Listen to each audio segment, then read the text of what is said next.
What's up, Cerebral NFL fans? My name is Steven Hyder. This is Gate City Sports Media Company. And today's topic, we're going to talk about the Philadelphia Eagles free agency, this NFL free agency period, and basically how we can improve this position group. I'm going to be honest with you. As I looked into the position group and what we can achieve this particular season, guys, what I noticed right from the jump is there's actually some talent to improve this roster. There's going to be opportunities for us to get a lot better at the linebacker position, both in the draft and also in free agency.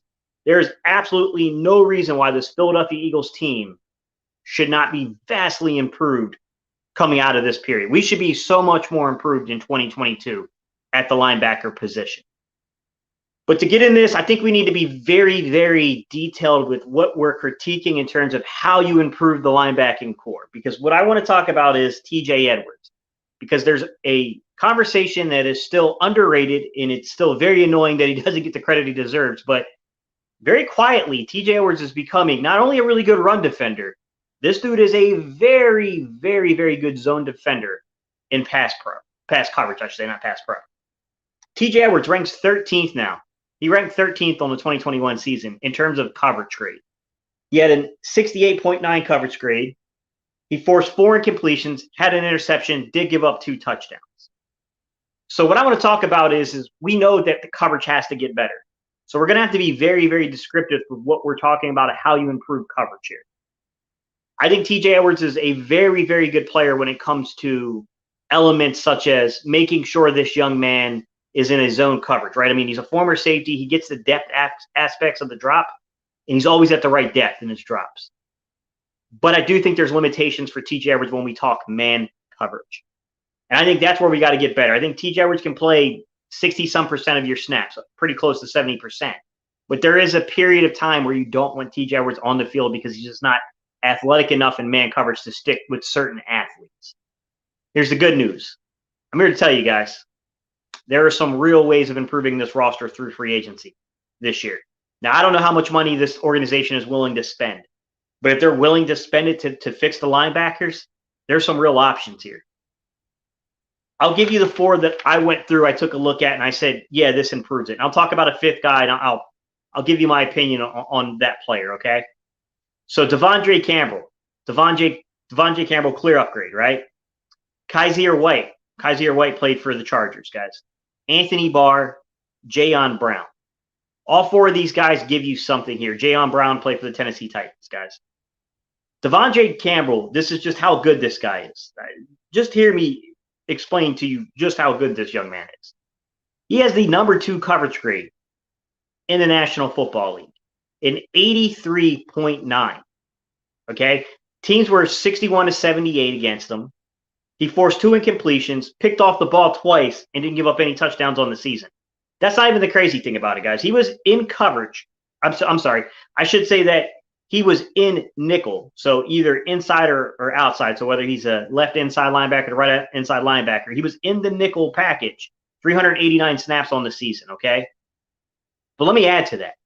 Not only did Devondre Campbell play inside the nickel package as a linebacker, he's so good in coverage and he's so athletic as a player. The dude took 199 snaps as a slot cornerback, almost 200 snaps as a slot. Just don't find that kind of athleticism every day, guys. Sorry. It's really hard to find that. And the top, cherry on top of this whole entire conversation about just how good a player Devondre Campbell is, the guy played all 3 alignments. He played over 100 snaps at left outside linebacker, Mike, and right outside linebacker. So you can play him as your Will, you can play him as your Sam, you can play him as your Mike. The dude gives you versatility. If you really need to lock down a dude and put him in the slot, he can play slot. Devondre Campbell can exponentially increase your linebacker play. He's that type of player. The other guy I want to talk about is Kaizer White. Kaizer White's a bit of more of an outside guy. He played for the Chargers, really athletic guy. This is a very rangy player. He's got speed. He was the 21st ranked guy in coverage, a little bit below TJ Edwards, but he gives you the athletic profile to play man coverage. Okay. I will mind you, LA played a ton of zone as well. So he didn't play a ton of man snaps. LA played a crap ton of zone coverage just like Philly did. 514 coverage snaps on the season. Quarterbacks were 49-61 against him. He didn't force any incompletions, but he did have 2 interceptions. He was responsible for 2 touchdowns. What I think is really interesting about Kaiser White is the fact that you're not pulling this guy off in nickel. 323 snaps in nickel. 223 on the left side as an outside linebacker, 147 on the right side as an outside linebacker. You can play left or right. It doesn't matter. You can play him as your Will. You can play him as your Sam. Kaiser White gives you a ton of flexibility here. Mind you, I'm bringing so many of these guys because I cannot predict if any of these dudes will be available. We're hoping for the opportunity that these guys slip through the fingers of their organization. Anthony Barr. We all know Anthony Barr. He's a veteran guy. He's familiar with the Zimmer and Gannon and, Eberflus type systems. He was 21st, tied with Kaiser White in terms of coverage, 65.7 coverage grade. Pretty good player, right?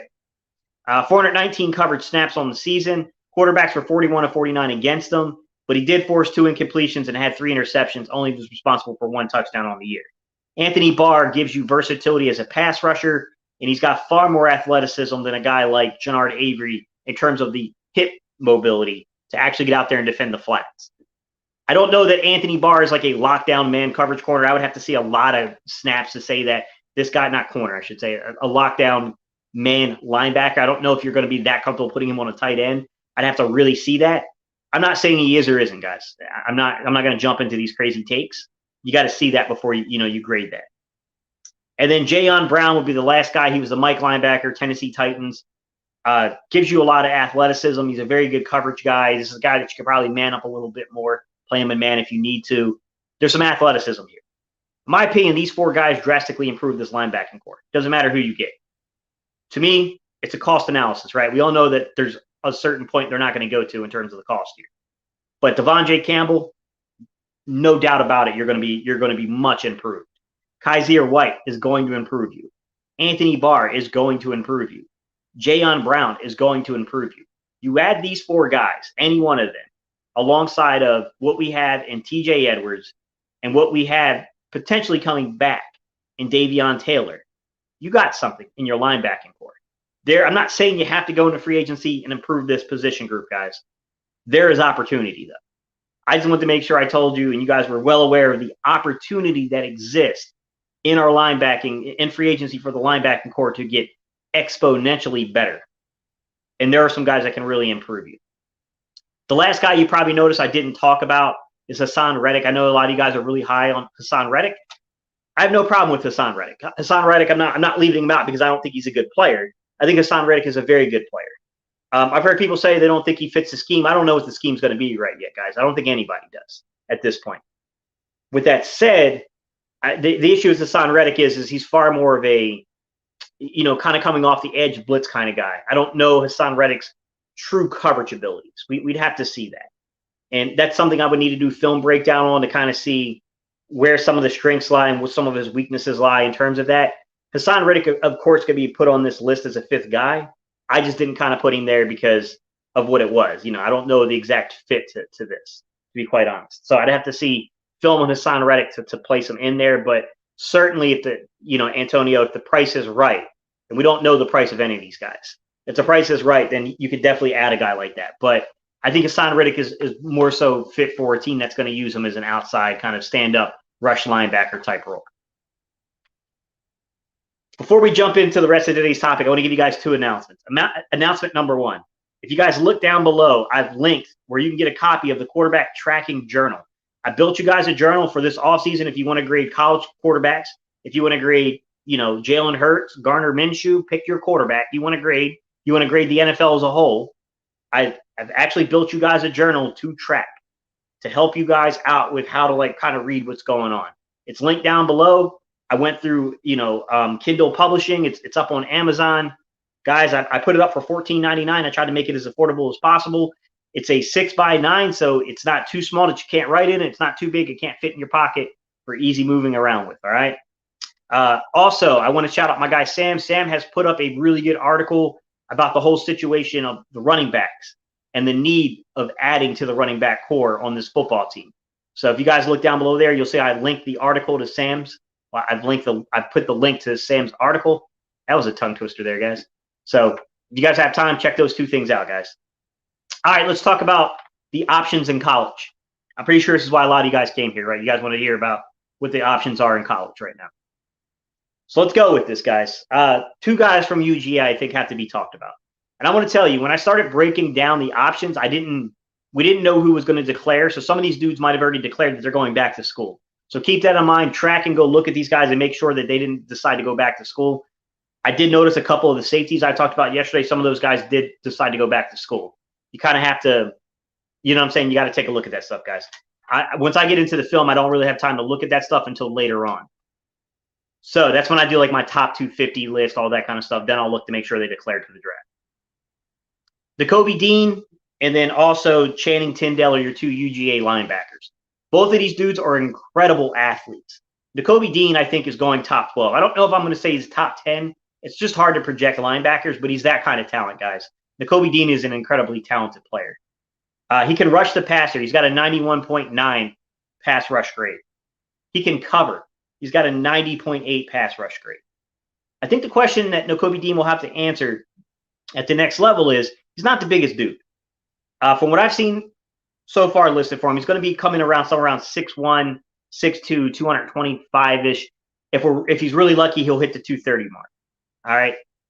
He's going to have to prove that he can actually play downhill. He can get, stack and shed linemen and be somewhat of a useful in run defense.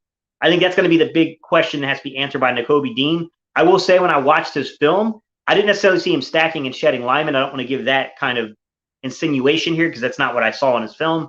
But what I did see is a guy that was so athletic that he didn't need to stack and shed. He just shot the gaps well. Before a lineman could even get up to the second level, he was already through the gap. So, I mean, that's definitely somebody to kind of keep your eye on, guys. I don't know how the Eagles value it. I don't know what they're going to do with their picks. You never know who's going to slide down the board. I definitely think Jacoby Dean is a top 12 talent in this draft class. But say that dude somehow, some way, some freak accident makes it to 15, and we don't move. Hey, man, that's crazy value there. Jacoby Dean is a really good football player. The other guy I want to talk about is Channing Tyndale. I don't want to say where Channing Tyndale's value is yet because I don't know. It's still very early in the process. I would take a wild guess it's going to be somewhere in the second round, maybe early third round. Channing Tyndale, the dude can fly, man. This young man, just like Jacoby Dean, is incredibly fast. As a matter of fact, I mean, I don't know what's going on with Tyndale. I don't know where he is in terms of being a junior, senior, if he's got eligibility. If he had eligibility, he's a guy that, with Jacoby Dean gone and UGA's defense, I mean, he could probably really shine. But I don't know if he's declared for the draft or not. If he's declared for the draft, what I can tell you is his lateral movement numbers, I'm really excited to see what they come out of. I want to see what he tests in terms of lateral movement. I think he's going to be one of those type of athletes where you just kind of go, man, this dude is super, super fast. I think he's going to have those measurables that's going to really make you say, like, man, you put this dude as a will linebacker. I don't know if he's going to have the ability to play Sam. Look, you got guys like Jayon, Brown who play Mike in the NFL. Maybe he can play Mike in the NFL. We'll have to see, guys. But I think both of these UGA linebackers, really good. Really, really good. All right, let's talk about Devin Lloyd. He's probably the next guy to talk about in the progression of things. Devin Lloyd looks like to me to be a first-round pick. Hard to say, though, guys. We're in January. Stuff's going to happen. Where these dudes are right now is not necessarily where they will be in 6 to 8 weeks from now. There's still a lot to be determined, right? We haven't had the Senior Bowl. We haven't had the scouting combine, if there's even going to be one this year. We haven't had pro days. I mean, there's a lot of things still to come that can move a guy up or move a guy down. So what I saw about Devin Lloyd is when you really look at his film, I just call him an all-around linebacker. He kind of does everything pretty well, right? I'm not saying that he's necessarily the athlete that Jacoby Dean or Channing Tyndale is, but he's athletic. He's very athletic. He does everything well. He's not a small dude. I mean, he's what you expect the linebacker to be in today's NFL. And this guy can play. I think he can play any alignment. I honestly think you can play him as a Sam. You can play him as a Will. He could play your Mike if you give him time. I definitely think that he's got plenty of experience doing it in college to where he could definitely be a Mike in the NFL. Devin Lloyd makes a ton of sense to me in the Philadelphia Eagles room, or Philadelphia Eagles jersey, I should say. I like Devin Lloyd a lot coming out of Utah. Probably a guy that makes some more sense between 15 and 20 right now. I mean, like I said, guys, final verdicts have not been drawn on these guys, but definitely makes a ton of sense. I want to talk about a couple of guys coming out of the Big Ten. The knock on Big Ten guys is we know that they normally have really good size, right? That's never your issue, right? I mean, they always have the size you're looking for in terms of a linebacker. these guys tend to always be like around 240, right? TJ Edwards was like around 240 when he came out. TJ slimmed down a little bit. So that's never your issue, your concern with bigs. When you get to the Big Ten, I think your concern more so is the athleticism. But there's been a few guys recently who have gotten to the NFL and have shut those things down, man. They've been really good athletes. So the first guy up here, Brandon Smith, Penn State. I really like his film, guys. For a guy that's like probably going to measure in at 6'2", 6'3"-ish, 240, 245-ish, the dude moves well. He's got really good movement for a dude his size. He's not the same coverage guy that Jacoby Dean is. I think Devin Lloyd's better, to be honest, in terms of coverage. He's not that type of guy, but he's not a complete liability in coverage. He's got a 79.9 coverage rate on the season. I still think that in terms of the NFL, he's going to probably be a little better in a zone coverage system than a man coverage system, but he's got the adequate athleticism for a dude of his size to potentially get there one day to play a certain percentage of snaps in there. I don't think he's ever going to be like a dominant man linebacker, but he moves well for a dude his size, man. This is not like if you only looked at the film and you weren't really paying attention to where his measurements are coming in, you wouldn't know that he's a 240-pound plus linebacker. You really wouldn't. I mean, he's got really good movement skill for what he is. The next guy I'll talk about is Chad Mumma, Wisconsin. Another guy that I like a lot from his film. Another 6'2", 6'3", 240, 245-pound guy. These Big Ten guys, man, I don't know how they grow them in the Midwest, but apparently they grow them a certain way out that way, ladies and gents. Really good pass rusher. Chad Mumma kind of shocked me on film when I was watching him because I didn't think that he was going to have any of the things that you look. I just didn't think he was going to be that kind of athlete. And then I watched him. I was like, oh wow, he's actually getting pressure on the quarterback. And I was like, let me go see where this dude ranks. He got 21 pressures on the season, guys. Chad Mumma can fly. He's got more movement skills than I thought he would have for a dude his size. He's a decent coverage guy. I'm not going to say that it's nuanced and like you can sit there and say like this dude's going to be in man coverage on tight ends, take him away. Probably not. Probably not going to happen, guys. But he's got 3 interceptions playing out in the zone concept. I definitely think that he's a guy that if you can get him around the 3rd round, if you're the Eagles, I think he improves your football team. I don't think he's a bad player at all. I think there's a chance, possibility, he turns into something that's pretty good. I wouldn't put him up there in that 2nd round level right yet. I think he's more of a 3rd, somewhere in the mid-3rd to the early 4th is about where I would place him in terms of his value. A lot of time for things to go up and down, guys, in terms of the value. I can't say exactly where they're going to be. I probably should talk to, Nebraska's kind of a weird one. They are technically in the big, but they're a weird one. So they got Jojo Domain, another guy, 6'1", 6'2"-ish. He's one of these slider guys, right? Like Jacoby Dean and, kind of like Channing Tyndale and those type of guys. 6'1", 230-ish. Does everything really well, though. I think where Jojo kind of stands out to me is that he's just as good in run defense as he is in pass defense. I don't think he's quite to like Jacoby Dean in terms of the movement ability, in terms of what he can do on the field, but I think he's solid. He's got an 87.8 coverage grade. Guy can cover. 83.1 run defense. Look, man, you can say what you want to, but the big brings they bring the stick in the running game. I mean, those are solid numbers. Those are very, very solid numbers in terms of the way you try to look at this guy as being a balanced prospect coming out of college. I still think that ultimately this is not a guy that you're going to see in the 2nd round. I think he's going to be, maybe a day 2 pick in terms of the 3rd round, but probably more so a day 3 pick, an early day 3 pick, and potentially in the 4th round. I don't know if he's declared. That's the thing. Like I said, guys, you got to go check and make sure some of these guys have declared. I went off of what was expected early in like December is when I started doing all this, guys. And I've had a chance since I really dove into the film to come up for air and look for that kind of stuff. The other guy I want to talk about is Byron Asamoah, I think is how you say his name. Hopefully I said that correctly, guys. Oklahoma's linebacker. Another one of these sleight of frame guys, 6'1", 228. It's the modern way that things are played, guys. I mean, to be fair, Kaizer, White, and Jayon Brown and Devondre Campbell, those are not big guys, that we're talking about in free agency. A lot of these dudes are built exactly the same way. Byron Asamoah, off the ball. He's an off-the-ball linebacker, and that's where my concern is. I talked about earlier about the ability to stack and shed linemen as a linebacker to be useful in run support. This is a guy that's clearly relying upon athleticism to beat guys into a gap assignment. to get to the hole before, a backer does. I don't know that he can stack and shed guys. I do think that that's a big question mark here. I'm not saying he can't. I'm saying I haven't seen enough on film yet to conclusively give you a determination there. It's a worry at his size. This dude is so athletic, though. I'm going to tell you guys, we talked about Devondre Campbell being able to play slot cornerback. I think this young man's that kind of athlete. That he could basically play slot cornerback for you if he needed to, right?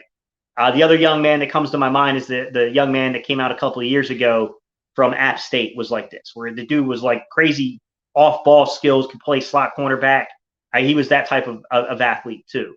And I think that's what you're getting in a kind of like prospect like Asamoah. I think he's that type of athlete. The last guy I'll talk about, well, no, I got two more guys to talk about, but one guy that kind of got left out of our discussion, I didn't mean to leave him this late into the process here, is Christian Harris. I like Christian Harris's athletic profile a ton. It's got to be coached up, guys. I'm going to tell you right from the jump. This is a young man that's had a lot of playing time. This is not like a guy that just barely got onto the field for Alabama. Like, he's played a lot for Alabama since his freshman year. He can definitely surprise you in terms of like the athleticism. Like, he's better than what you would think.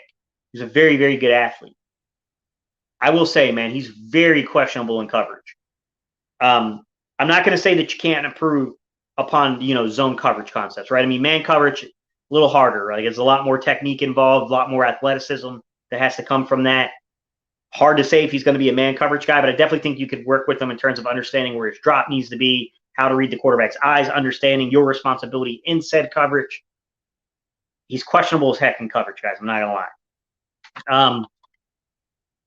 But to be honest with you, he's probably got a second round or so grade on him. So I'm not saying we should avoid a guy like Christian Harris. I still think he's a good football player, and I still think you need talent at linebacker. And you got to trust your guys to some point to coach guys up. But definitely makes me a little skeptical and a little pump the brakes a tad bit here on his coverage abilities. I want to give you one prospect. I don't know if he declared for the draft, guys. You'll have to tell me if you can find out the information. I just haven't had time to look it up. Troy Anderson, Montana State. This is a converted quarterback, guys. This is the type of athlete this young man is. This young man is a converted quarterback. Dude's crazy athletic. Size profile is off the charts here, guys, especially for guys that converted quarterback. He's got a lot of size. But you're going to hear him say he's very rangy and he's also very lengthy. Got a good wingspan. He's just a straight athlete. It's a former quarterback, though, man. This stuff is very much in vogue now. We see quarterbacks that are no longer necessarily just becoming wide receivers. They're now that you see them basically, playing tight end, right? Tyree Jackson, the dude that's on the Washington football teams. They're tight end. Now you got guys like this, Troy Anderson, a former quarterback. Man, this guy played some games his freshman year at quarterback. This dude's taking snaps as a linebacker, and if you got the time and the effort to invest into actually building this guy up, he might reward you a couple of years down the road and be like one of those things that everyone's like, how did people miss on this guy? Like, why? Because he was a former quarterback and like he's converting from he's playing in a small school. But you got to have the time and effort to invest in that guy. And I don't know that's where the Eagles are right now. So hard to say. If he's not coming out, he's going back to school, I think it's a great decision, to be honest. Because this is a guy that I think if you can keep getting him more and more time to develop, there's something here about this young man down the road. I think he's going to be pretty good. But I think I see some of you guys chimed in that said that he hasn't quite committed yet to coming out. All right, y'all, let's jump into some comments, and then we can talk a little bit. What's up, Antonio Holmes? How you doing, buddy? He said, Riddick is going to be expensive. Hassan Riddick might be. I don't know if he is or isn't because he's been bounced around quite a bit, Antonio, to be honest. Like, Hassan Riddick's been bounced around from a couple of teams now. So I don't know that he is going to be that kind of a costly guy coming out this year in free agency. But he's been super productive everywhere he's been in terms of the pass rusher, right? I mean, it's hard to say. Like, if you've missed on guys at defensive end, I can see wanting a guy like this. Riddick would be a defensive end here. I don't see us moving to a 34. I take a flyer on Ugba from Miami if he becomes a free agent. To be fair, Michael, you can't say that because underneath Gannon, we play mixed fronts, and we've played some 34. So, Gannon does play mixed fronts.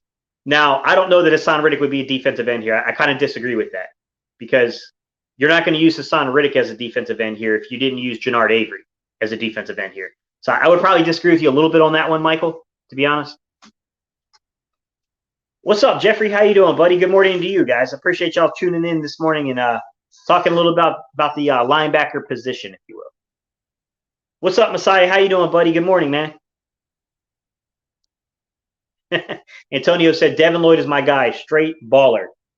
Just an all-around, he's an all-around linebacker. And I think he's a little bit more athletically gifted than some of the guys that came out in the past draft classes. But you remember, we've had this discussion before to where we've had a guy that's just been, I can't think of his name, the young man that came out of Missouri last year, to where he was just a really good football player. He was very instinctual.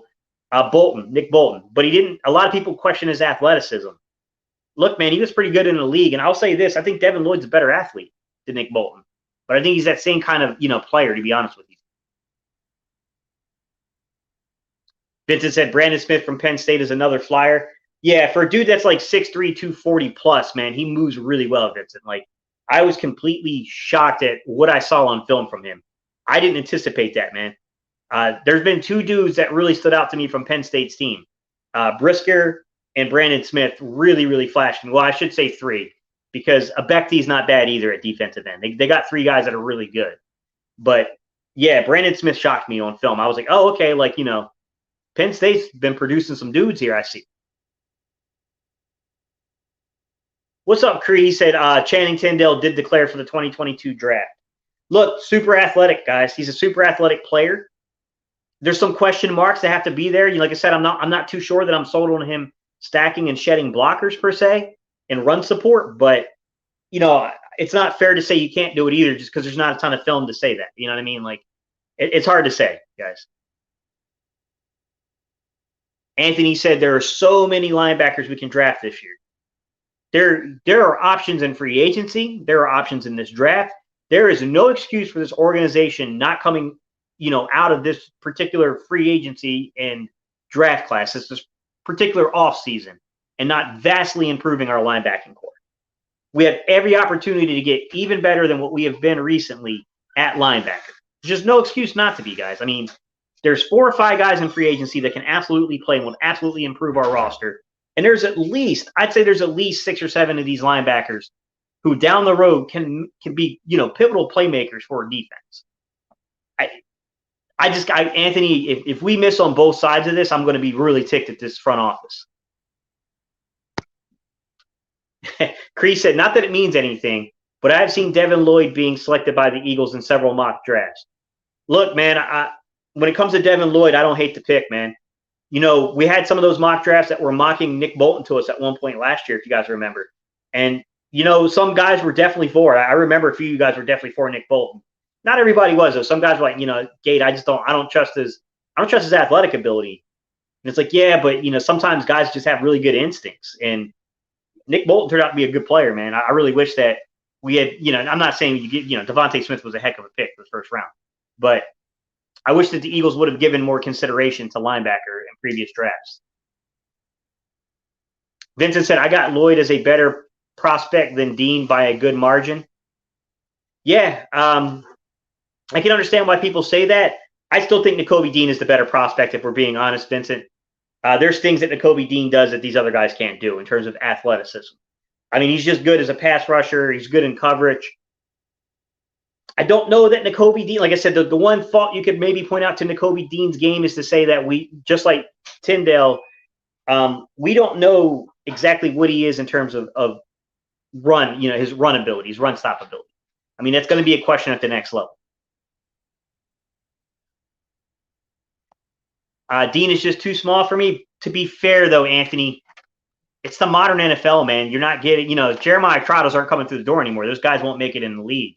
Devondre Campbell, Kaiser White, and Jayon Brown, all three of those dudes are not big guys. I mean, Anthony Barr is. Anthony Barr is a 255-pound guy. He's like a converted defensive end that they got playing Sam linebacker that's just crazy athletic.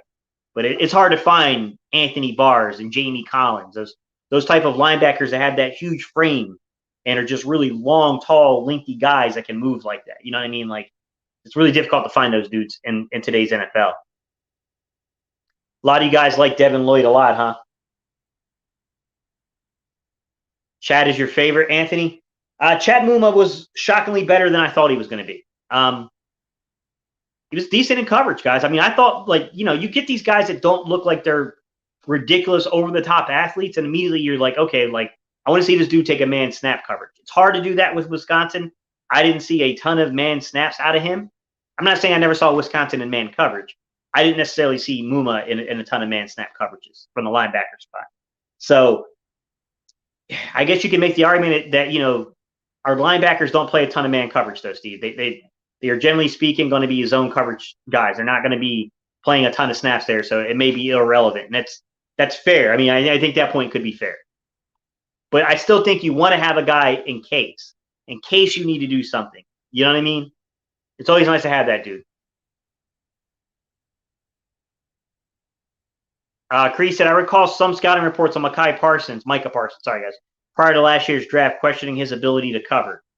Yeah, and I actually made a video, Cree, to be honest. I think he was the only linebacker. It was either him and Nick Ball. I only covered a couple of linebackers. He was one of the few guys I actually covered, and I said I didn't buy into it.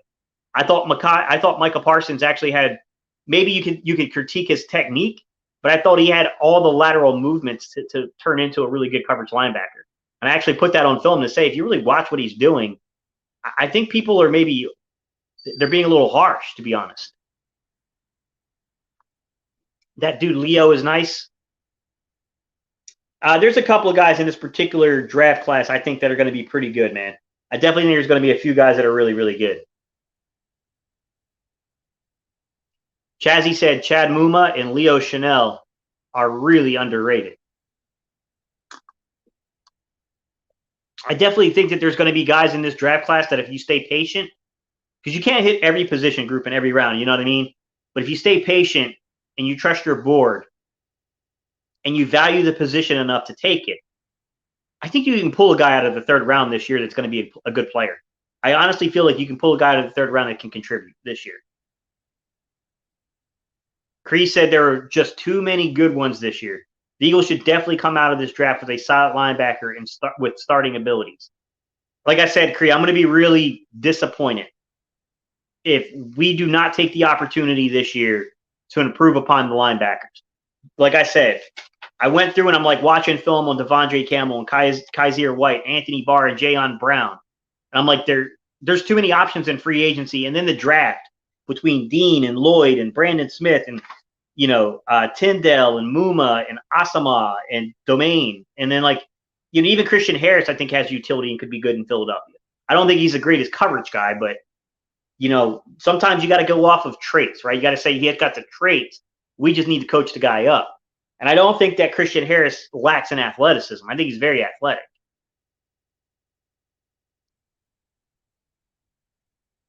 What about the other linebacker from Alabama? Which one are you referring to? The one that had the crazy sack numbers? There's the one, I can't remember his name, guys, because I was really paying attention to Christian Harris, but there's one dude that's coming out next year. He's not eligible to come out this year. He's going to be a top 12 pick more than likely. That dude is Jacoby Dean is a very good pass rusher. Makai Parsons is a really good pass rusher. This dude from Alabama is going to be the third. It's going to be 3 consecutive drafts where you're going to be able to find that dude. Anthony said, yeah, he's not coming out. Crease is confirming that Asamoah has declared for the 2022 draft. That's good, man. GM Eagles fan. What's good, Isaiah? How you doing, buddy? Anthony said, I love Lloyd, but the Birds ain't doing that. It's hard to say they will, you know what I'm saying, Anthony? That's why I said I would never bet on it just because we know the history, man. It's been since 1979 since we took a linebacker in the first round. But I will say, I felt more confident that we were going to value linebacker higher this year, and it's a possibility.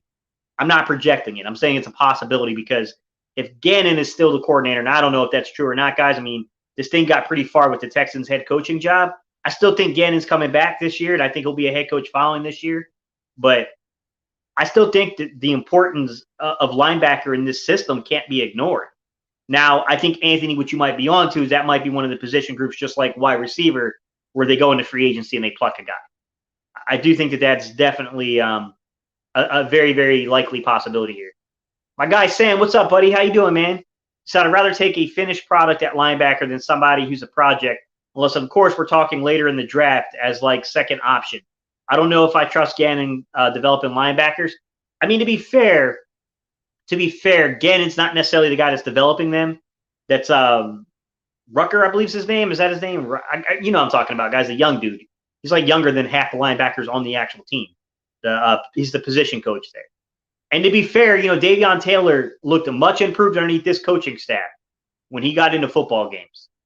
Now, I will say, system, you know, from a schematic standpoint, early in the season, this not moving your feet thing until offensive linemen reach the second level, I can't explain that away, guys. I don't know what they were doing.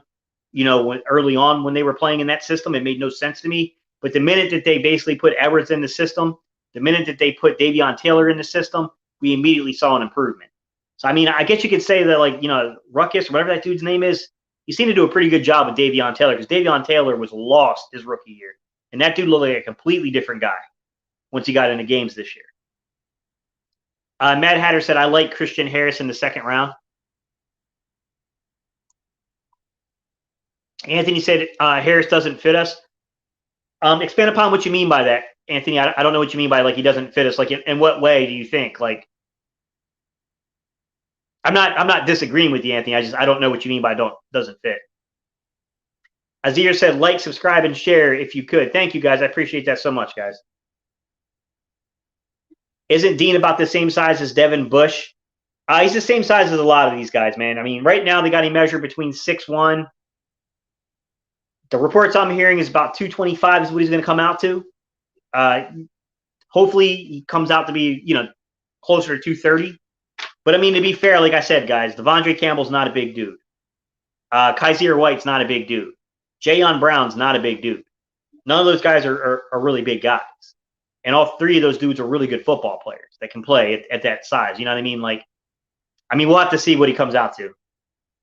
Anthony said, I think he's like 6 foot-ish, 220-ish. That's about what I heard too, Anthony. What's up, NFC East Beast? He said, aren't linebackers and safeties less expensive in free agency than wide receivers, cornerbacks, and defensive ends? Shouldn't the Eagles draft cornerback and defensive end, cornerback, and wide receiver, and free agency, linebacker, and safety? No, I think that NFC East Beast, in my opinion, you got to go get a veteran wide receiver this year. You just can't keep playing this game of trying to draft guys. Devontae Smith's the only one that's worked out recently from the draft picks outside of Quez. Devontae and Quez are the only two where we got the value, and we picked a lot of dudes. I guess you can make the argument that things were pretty complex with guys like Nelson Aguilar, because you can argue that Nelson was a decent route runner. Like, there was clearly talent to Nelson Aguilar. It's not like they completely missed on that pick. I guess you can make the argument, what was his name? Some of these guys are slipping my mind now because they've been out of Philly in a while. But the dude that converted to tight end, he came in here, he played outside, then they bounced him inside as a tall slot, and he had a ton of success early on. I guess you can make arguments that some of these guys were better than maybe we perceived them to be, but I think NFC's Beast, you cannot play around with wide receiver. You've got to go get a guy that's proven this year. I'm not saying that you avoid the draft completely. I still think you look for value in the mid rounds, but go get a guy that can play, who can play. Don't play around with it. You know what I mean? In terms of your question you're asking, it depends on the player. To be honest, NFC East Beast, safeties are creeping up to about $14 million a year. Now, I will say that there are wide receivers right now in terms of the top pay that are up at around $20 million. So yes, it's not quite to that 20 million figure yet. Linebacker's complex because linebacker changes by the scheme you're in, right? So you can say that this dude is really a linebacker, but he's really a rush linebacker, which is like that dude should be kind of accounted for with defensive end. You get what I mean? NFC Beast, it gets kind of complex with linebackers when you look at trying to evaluate their worth. But I would generally agree with the assumption that linebackers shouldn't get crazy expensive in terms of eclipsing over 15 million. I don't see that. Unless you go with the guy that's really, like top of the board, is really going to get paid because the guy's just a true impact player. I don't think you have to worry about that position group getting that high. Cornerbacks, I think, will eventually come back down to reality to an extent. But yes, the cornerbacks are getting over 14 million in terms of the top, 5-6 guys.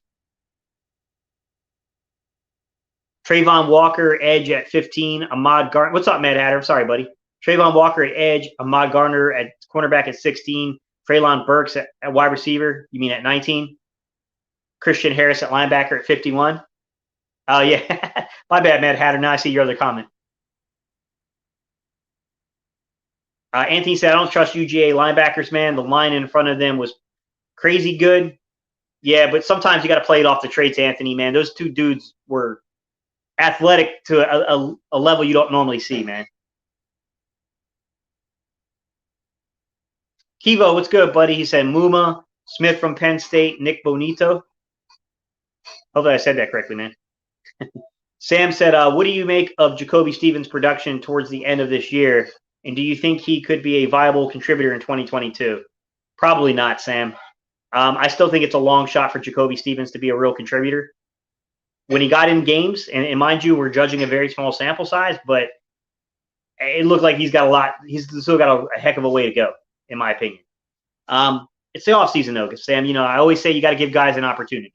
So to be fair, you got to give him an opportunity, right? Like you got to give the young man an opportunity to develop and see where he is in training camp. But I wouldn't depend upon that. I think you go for upgrades. You don't depend upon Jacoby Stevens. Will Anderson, yeah, that's the exactly Eddie Holmes. That's the young man from Alabama. That dude's special, man. He's going to be really good in the league.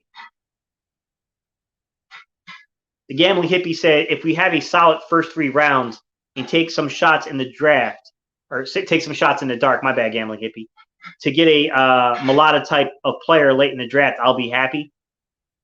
Well, I mean, when you get down to late day 3, that's where you take risk on guys that have the upside in terms of athletic profile, but not necessarily playing experience, right? That's the appropriate place to take them. First, you have Lloyd Dean and best player available at defensive end. Trade back to 28 and get extra picks. What's up, Waylon Assembly? How you doing, buddy? Sorry, I forgot to say that first, but I'm not opposed to trading back because I can tell you what I would do in terms of the 28th pick. Hey, man, Jermaine Johnson starts climbing boards. I don't hate picking Jermaine Johnson at the back end of the first round as a defensive end. I don't. Or even the early second round if he's still there, if we're trading back.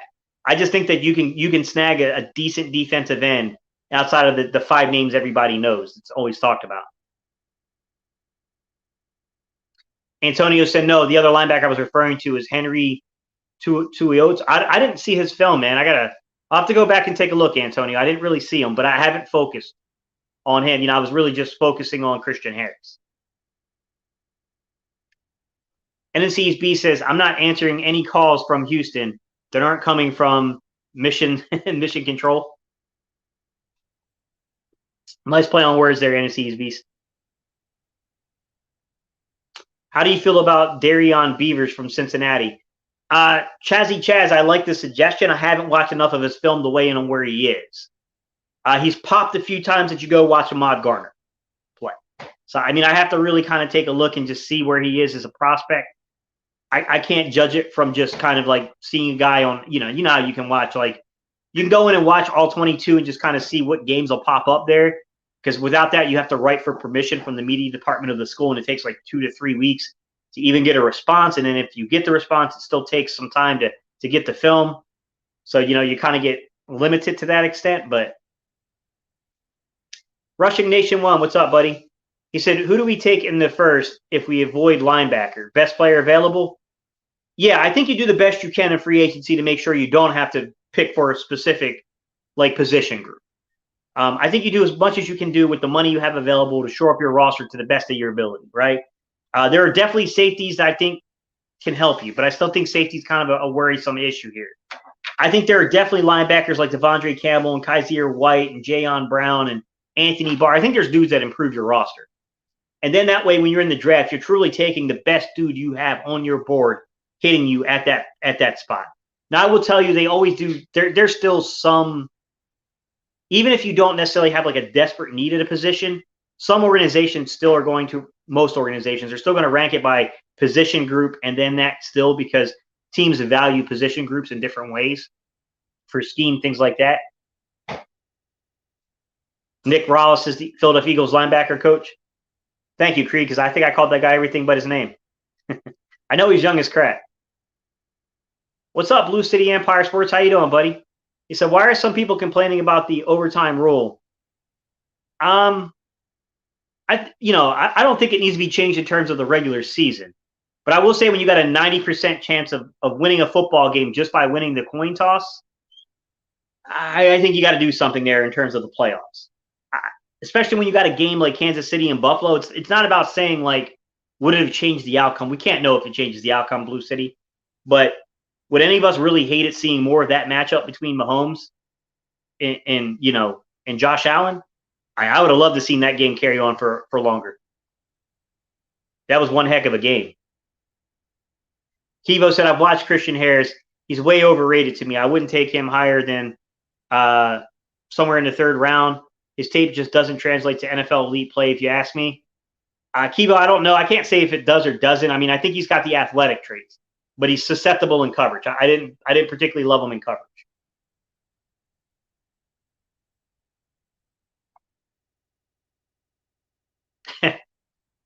Chazzy Chaz, I like that comment, man. He says, Seth Joyner said he would make Davion Taylor a all-pro if he could get his hands on him.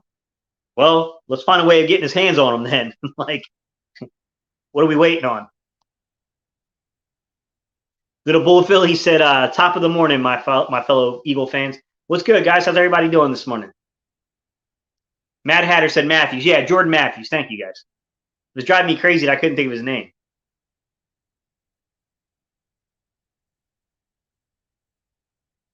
Gate, did you see Peterson's breakdown of Hurts? What's your opinion? I don't know who that is, man. Which Peterson? Are you talking about the clip that's surfacing around Twitter that Thomas from Breaking the Birds put out there in the Tiro?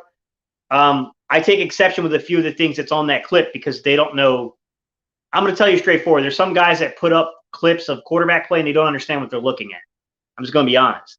The first play that I saw in that Twitter clip, they're right. Like, I would say that somewhere, if you're looking at that progression, it's a 3-step rhythm drop. Clearly, Goddard's route is the first read. And, he's seeing the bracket coverage there. Then you have a back releasing to the flats, and you have Quez kind of coming across the other side of the formation, kind of like either on a skinny post or an over kind of route. I would agree that Quez should be somewhere in his progressions, but I don't know if he'd be the second, third read. I think that one is fair to criticize and say, hey, man, we missed a big opportunity with Quez. The second play is idiotic to me because I'm not trying to come after him. He seems like a nice guy. He has no clue what he's talking about. It's a variation of smash concept on the second play. Quez Watkins is not part of that read. It's a smash concept. You're hitching with Devontae Smith, and then you have Goddard coming behind the hitch on a variation of smash. Normally, smash is run on the same side. You don't bring a guy on it, so it's a variation to it. But you can see he's looking to get Goddard the football there, and because the way you run smash is meant to beat zone coverage, so particularly too high coverage, quarters or cover 2. They gave him kind of what they wanted, but they really gave him cover 5, which is cover 2 man under, is the common vernacular for it. And this guy has no clue what he's talking about. In my opinion, Quez Watkins is nowhere near part of that read. That is a big time assumption to make. In my opinion, the correct throw to be made there is to see that you're in man coverage and that they drug around with Goddard and that's not open. You got to hit your third step, which is definitely the rhythm step, and the ball needs to be in. In my opinion, on your third step, the ball needs to be into Devontae Smith. You got to force the matter at times to Devontae Smith because that's a first down. To me, that was an example of like anticipation, an issue of anticipation. The third clip made no sense from a criticism standpoint because while I do take issue with Jalen Hurts' shoulder level, his shoulder level was wrong when he slid the pocket. And it's very, very, very fine detail to critique here. His shoulder level wasn't quite right when he slid the pocket. He did a really good job of keeping his eyes downfield, sliding the pocket, and Goddard dropped what was clearly a big gain. Like, to me, trying to criticize him on that one, like, I thought that take was horrible, bro. I'm going to be honest with you. I thought that was a really bad take. What's up, Blue City? He said the New York Giants have 3 second interviews with Buffalo Bills offensive coordinator Brian Daboll today. Have their second. Got you, man. Their second interview. Look, if Brian Daboll wasn't willing to leave Buffalo last year. Brian Daboll's a really good coach. Anthony said, in free agency this year, I would love to see them get safety and wide receiver. 2 really good safeties available, and Howie has a record of getting second contract safety. My bad, Anthony. Second contract safety. like Malcolm Jenkins and guys like that. Rodney McLeod. There's a few. I get what you're saying.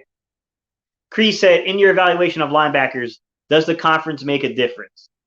Yes and no. Like, you got to pay attention to level of competition, Cree, no doubt about it. Your level of competition matters. You feel a lot more comfortable when you're looking at the SEC, you're looking at the ACC and the Big. There's, the Big Ten. There's no doubt about it. But it's not like corners, to where you're trying to judge corners and wide receivers based upon, are these dudes manning up on each other? You know what I mean? Like, it's a little different. Kivo said, yeah, I see us drafting a tight end before a wide receiver. Wide receiver will definitely be addressed during free agency. Howie's a pretty smart guy. What's up, Waylon? Waylon came in and said 15 is Dean, 16 is Lloyd, 19 trade back to 28, and then take Kenneth Walker out of Alabama. 51, take Kenneth Walker out of Alabama. Got you. Take a defensive end at 28. Let me read your thing correctly, Waylon. And then take Kenneth Walker at 51, the safety from Alabama.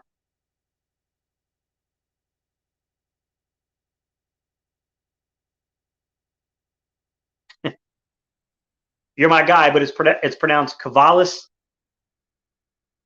Been wrong for over a year now, bro. You should have told me earlier, man. Will Anderson will be a top 3 pick. There's no way we are in the bottom 3 next year. Yeah, it's not about matter of being in the bottom 3, Alex. If you like a player, here's the complexity of the argument, right? When you're dealing with Howie Roseman, if Howie Roseman wants to get into that position to draft a guy, Howie Roseman has the applicable skill to do it. He's very good at making trades and getting there.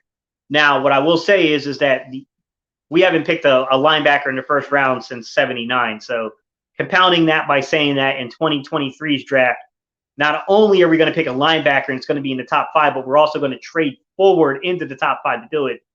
It'd be a hard sell, right? That's a really hard thing to sell to people. Alex said, well, that's not true. We could have always had an injury-riddled season like the ones after the Super Bowl before this one. I don't get what you're referencing here, buddy.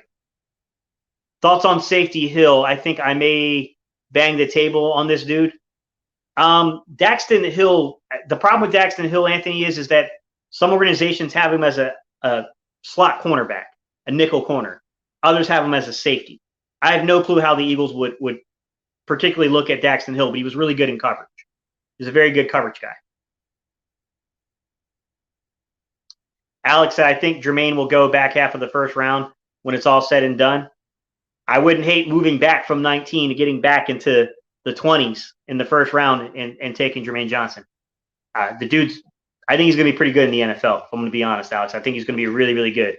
What's up, Vester Lettuce Choke? How you doing, buddy? Chazzy Chaz said, Damon Clark, LSU, looks like a player to me. Beavers is a big dude. 6'4", 255. Yeah, that's really big. That's huge. What do you mean safety is a worrisome issue?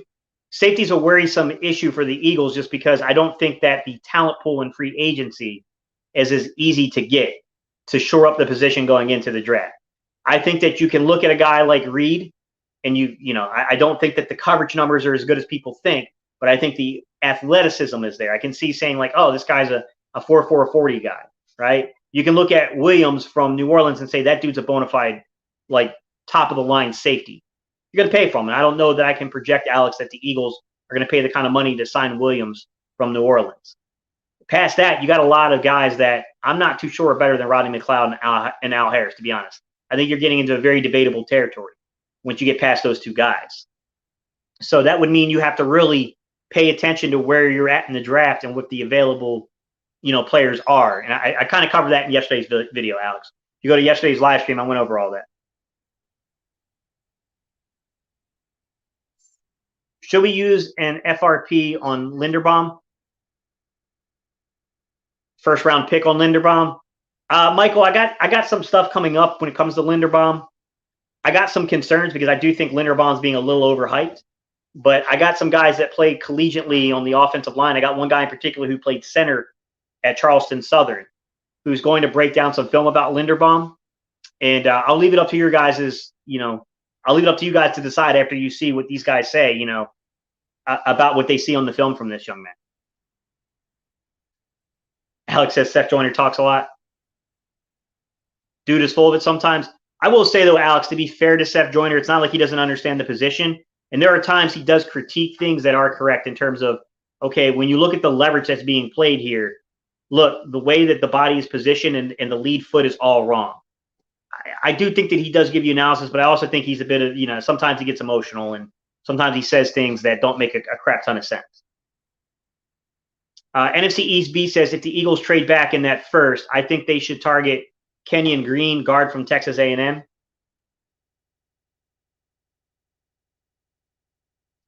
Alex said, I agree. If he's so confident, he should put his knowledge to use. The Gambling Hippie said, when a draft is deep at a position, would you say that leads to getting a steal at the same position in free agency as well as later in the draft? Sometimes. Yes. I mean, the Gambling Hippie, when you get really deep, like this draft class, I would argue is really deep at defensive end, in particular edge rusher. You could definitely find some really good value.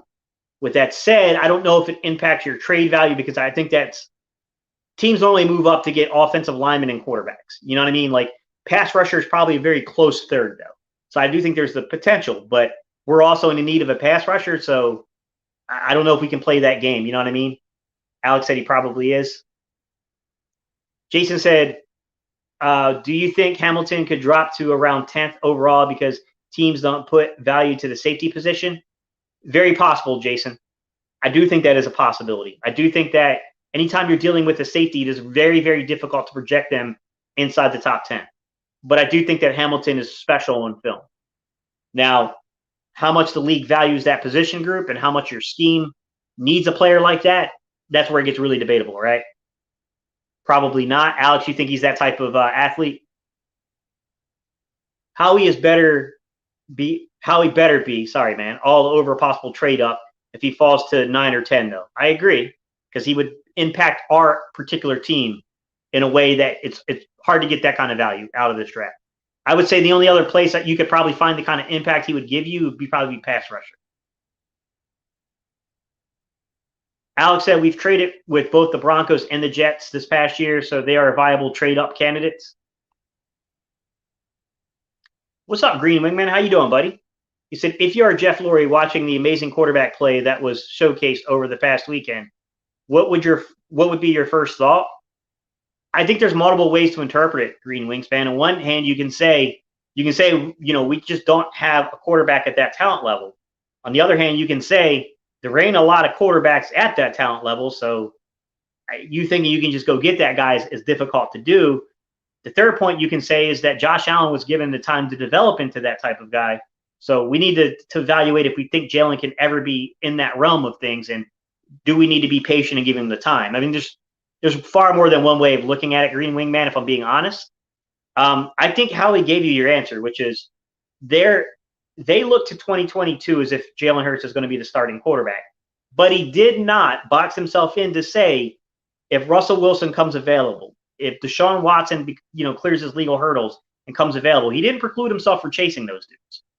But it looks like to me as if they plan on going forward with trying to develop Jalen Hurts one last time to see what's there.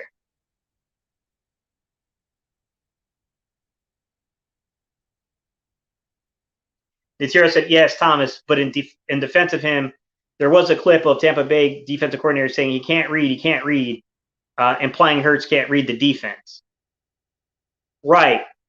I understand that point, Natira, but it doesn't excuse the fact that he's putting up film where he doesn't understand the route concepts, and he doesn't understand the way progressions work, and he doesn't understand the way quarterback drops work and how you can read things to know where the primary read is. You setting up there and drawing a circle at a certain moment in time and saying this dude's wide open and then removing those things, he doesn't know what he's talking about. He has no clue what he's talking about. Where is that clip? L. Clark said, the more I watch, the less I question Jalen's arm strength. He needs to improve his anticipation and accuracy, just trusting his eyes.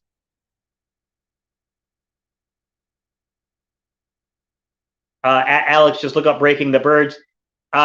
If you want to save yourself a lot of time, just go on Twitter and then look up, Thomas from inside, from Breaking the Birds.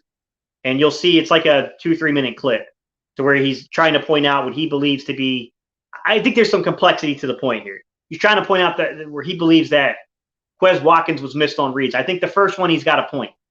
Probably in Jalen Hurts' progression. I don't know if he's a second or third read, but I think it's legitimate to say he's in that read. The second one, he has absolutely no idea what he's talking about. It makes no sense.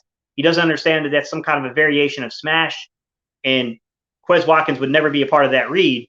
And what's being insinuated there is that a quarterback in his first year as a full-time starter would have the kind of authority and autonomy at the line of scrimmage to see man press and say, I'm changing the play. Like, you're not just playing off schedule. Like, you're completely changing the structure of the play. Like, I highly doubt that, guys. Like, that is to me, such a ridiculous take.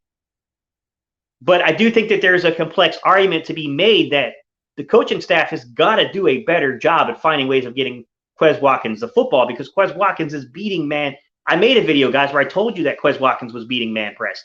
He was our best corner versus man, or our best corner. He was our best wide receiver versus man coverage. I made that video over a month ago telling you guys that. Alex said, what? Michael D said, I like Jesse Bates from the Bengals as a safety we can sign. With him, Darius Slay, and a lockdown corner from the draft, we could have an extremely elite secondary.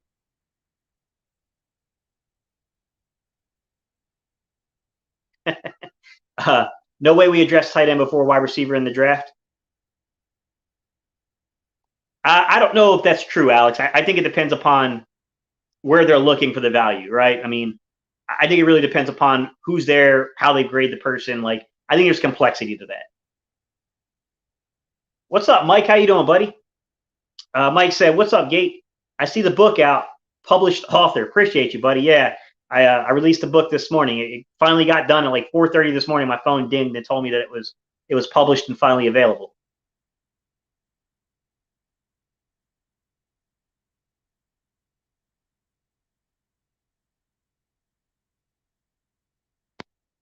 No, bro, Cavo. Sorry, it's the way that you said it the last way. It made it seem that way. L. Clark said, this is a sneaky deep wide receiver draft. Names like Alec Pierce, Calvin Austin III, and Danny Gray, these guys could all be ballers. Not that even including George Pickens and Justin Ross. Yeah, some guys that are kind of like down a little bit.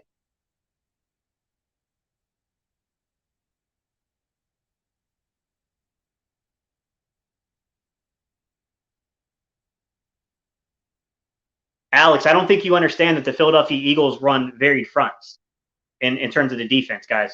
You're misunderstanding that actually Jonathan Gannon runs some 34 fronts.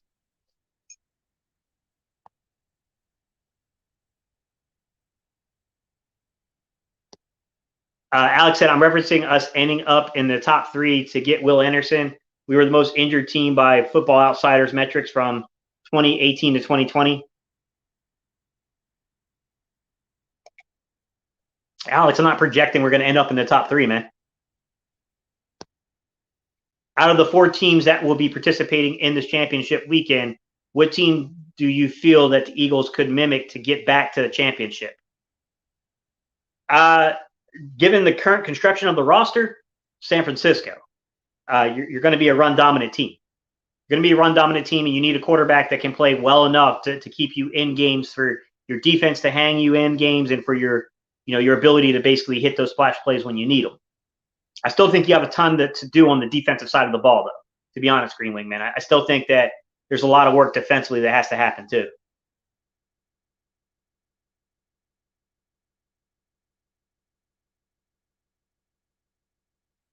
Waylon said, get in the bottom 3 next season. Trade Minshew, Cox, Rager to Houston, New York, or Detroit. Michael said, Will Anderson is a world-class talent. He honestly might have better upside than Nick Bosa and Makai Parsons, in my opinion. It's possible, man. He's really good, dude. He's really, really good. What's up, Show Enough? How you doing, buddy? We could possibly lose both of our starting safeties this year. It honestly should be our top priority. Maybe. Alex said, I think Howie would pay Williams, who was a top 5 safety in this league. I don't want to say what he will or won't do. But I do think that it's tough to imagine Howie going $14 million or so. It just depends upon what Williams' value is going to be. It's hard to say, man. I mean, I would definitely want it.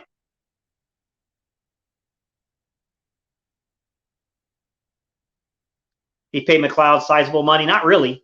McLeod really got kind of a veteran deal. It was like $3 million or so, man. It really wasn't that much.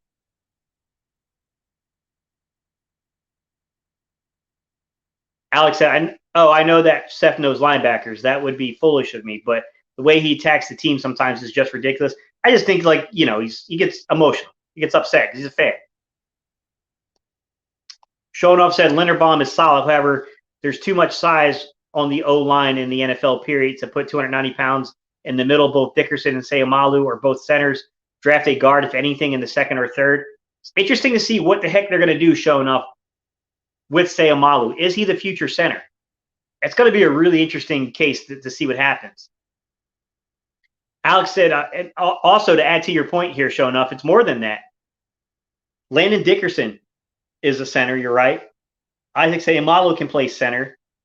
But at the same time, if you look at Jack Driscoll's played center before, and he's projected to be a guy that could be there. So, I mean, there's a ton of options on the team internally. I do agree with that potential, point there. Alex said, I'm curious if there is a specific type of pass rusher that you want this draft since it's so deep and there are different flavors. I think it depends upon how they're going to use them, Alex. We talked about Karlaftis a couple of days ago. We were talking about Karlaftis, and I said, I really loved the young man's film, and I thought that the versatility he showed as an inside-outside pass rusher. I love that. I just don't love if you're keeping Brandon Graham, you have Karlaftis, and you have Milton Williams. Those three guys together could wreak havoc on teams with the versatility that they give you. But do we know that we can take advantage of it? That's why, I don't want three guys that start taking reps away from one another. You know what I mean? That's what shocks me and scares me a little bit about this team. Now, in terms of what I prefer, just a general, really generic take on it, if you want, Alex, I would say that I prefer a guy that can go speed to power. When you get guys that are special at going speed to power, you get a really good pass rusher.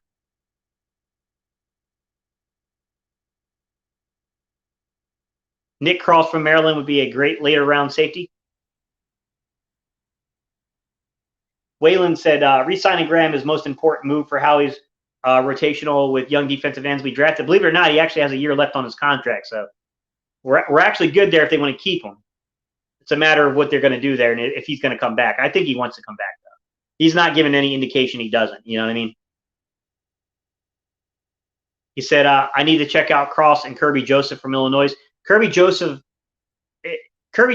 had a really good year, Alex, to be honest. He had a really, really good year. But outside of his that's a guy that concerns me a little bit, that you can be kind of taken for fool's gold a little bit. He concerns me. I think the scouting department needs to do a lot of work. Bring John DeFilippo back. Honestly, I think people are going overboard on Brian Johnson. I think Brian Johnson's done a good job as a quarterback coach. Yeah, I agree with Alex. We have a quarterback coach who has known Hurts since he was a kid. I don't think we are bringing in John DeFilippo. Yeah, I like John DeFilippo, but I think Brian Johnson's the right guy. The Gambling Hippie says, I don't think a Russell Wilson is worth the money in comparison to where Jalen Hurts could end up. The talent we can put around a quarterback on a rookie contract to me means more. Gambling Hippie, I'm not disagreeing with you. I'm stating what he said inside the press conference. Most athletic guys end up like Mariota, not Allen. Only reason Giant fans are patient with Daniel Jones is so they hope he ends up like Josh Allen. No, I don't agree with that take, Natiro. They're completely different areas in terms of the athleticism. At least when you look at the athleticism from Jalen Hurts and you look at the athleticism from Josh Allen, there is some comparabilities here as a runner. As a runner, they're very, very similar. They had some very similar issues. Josh Allen's arm strength is unworldly. You're not worried about that in terms of you can't chase that. You're not going to find it. It's really difficult to find dudes like that. But I will say that what he struggled with in terms of he was really off on his deep balls early on. Any pass over 25 yards, Josh Allen really struggled with early. He couldn't handle pressure because he couldn't make the reads. I will say there's some complexity. When you look at the deep ball, Josh Allen was a long strider. so he overstrided, where Jalen Hurts is more of a short strider, to where he's toesy or heel clicky, as they'll say. So both of them had flawed throwing bases, but different problems with the throwing base. But both of them kind of had a lot of the same problems in terms of throwing the ball with anticipation. And I think there's far more similarities. Although I'm never going to project a guy to become Josh Allen. Like, the stories, it's too difficult to become that dude. But I think Daniel Jones's issues are a lot different. Alex said, it wouldn't shock me if we took another first-round receiver. Or at least I can see a tight end as round 4. I'm not going to say they will or won't take a receiver. It's hard to say. I mean, it's not like we're in such a good position in terms of the wide receiver room that you can just necessarily neglect it. And you can't just, we can't just feel that we're going to get whatever wide receiver we want in free agency. So we don't know that, you know what I mean? But I don't know that that's necessarily the strategy going in, but I wouldn't rule it out either. I could see us signing a tight end in free agency for cheap when it is a really good blocker. He can play both spots. I don't think we should go wide receiver in the draft too, because I think Calvin Ridley is available for like a 2023 third-round pick or something to that extent. I don't think you're getting Calvin Ridley for a third-round pick, Michael. That's going to cost you a first-round pick. But even if you get Calvin Ridley, you still have to answer a pretty big, important question there, which is he's only under contract. And mind you, $11 million for Calvin Ridley is very affordable, especially when you look at his counterparts that are making 20. But in saying that, you got 1 year to endear him to the city and make him want to stay here. And you can't guarantee, you know what I mean? So that could be a 1-year rental for $11 million. I don't know if that's what we need. Is there a link or a website for your book? What's up, Cree? Yes, sir. If you look down in the comment section here, not comment section, my bad, man. If you look down in the video description here, so if you close out the chat and you go to the video description, you'll see it's the very first link that I provided. Showed up 215. So we meet again. Y'all funny, man. I haven't watched much of Linderbaum, but it's kind of ironic as an Eagle fan talking about undersized centers. Alex said, I'd like to incorporate a lot more emotion like San Francisco does. I would too, to be honest, Alex. I'd like to use more two-back sets like San Francisco does. For the life of me, I don't understand why Nick and both Doug, who I think both of these guys are really good play designers. I think Doug has always been a good play designer, although Frank Reich clearly helped him. I'm not saying he didn't. And I think Nick Sirianni is a good play designer. But for some weird reason, when they get into the personnel groupings, they just don't like to run a ton of two-back sets, although it seems like every time they use it, there's success. Now, I'm not saying you go into that, 20 times a game, but I would like to see them use it, more consistently than they do. That can't be our argument when it comes to Linderbaum. I think the argument I heard, Jeremiah, that comes to Linderbaum has more so to do with him being undersized. And on top of that, he doesn't have the same twitch that Kelsey does. That was more of the argument I heard coming from a guy who played collegiately at the position. Someone that has better eyes on exactly like what to look for there than I do. I'm not a line guy. I know some things to look at. Obviously playing quarterback, I know when a dude is losing leverage. I know when you better get the ball out of your hand because you're about to get hit. But, those guys know how to really break down technique.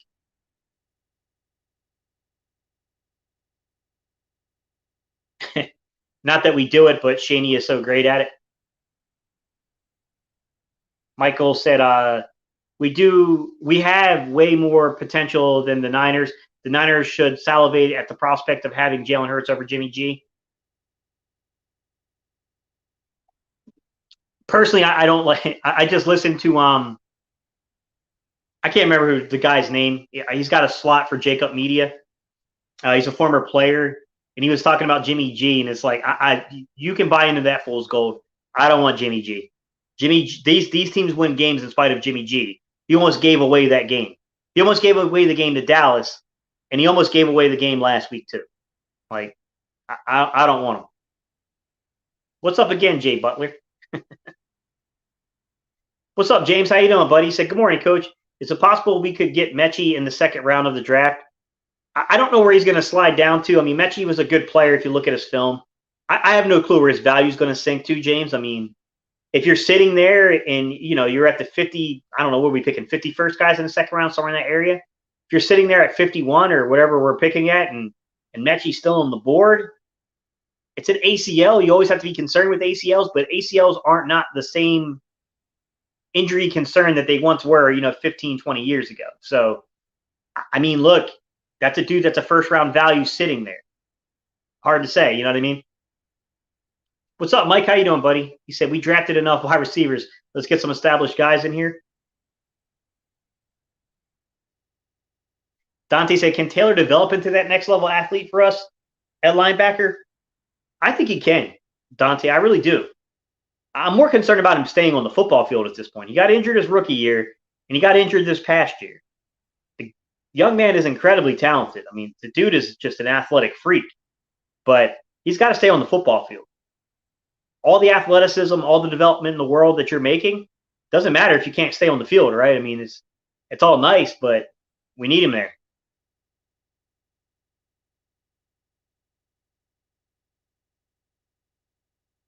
Are you surprised how quiet Minshew has been looking up his stock? I don't know, man. I mean, I'm kind of surprised they didn't speak on the NFC East beast. I would have thought that they could have definitely clarified some things for both Minshew and for Jalen and to stop the media. And I felt like they kind of missed the opportunity to talk about that, about, look, we're going to give Jalen another opportunity in 22, but it's going to be a competition. I felt like they could have clarified that to say, like, hey, Jalen's going to get an opportunity, but so is Gardner. They didn't say that. So that would tell me that in their eyes, it's either Jalen Hurts or they're going to go acquire a guy. Alex said, no, I was talking about paying McLeod in reference to signing Williams. It was the original contract. Got you, buddy. Hit that like button. Appreciate that, guys. Appreciate y'all, man. I saw that Quez's ceiling was extremely high in the offseason. He has the work ethic of Hurts and the talent to come with it. Quez can be a top-tier wide receiver if we use and develop him properly. Yeah, I don't disagree there. I honestly don't. I think Quez has got a ton of potential. I still think he's a little bit raw as a route runner, though. I'm going to be honest. But that dude's athleticism is absolutely eating up dudes when they try to play him in man. Alex said, that's a great answer to the pass rusher question. Following the 49ers blueprint, Treylon Burks reminds me of Debo. Goddard is very much in the Kittle mold. As for defense, Gannon getting a coaching job would allow us to bring in an established defensive coordinator. L. Clark, I was not happy with Goddard's effort in the playoff game. He was bad. He was really bad in pass protection.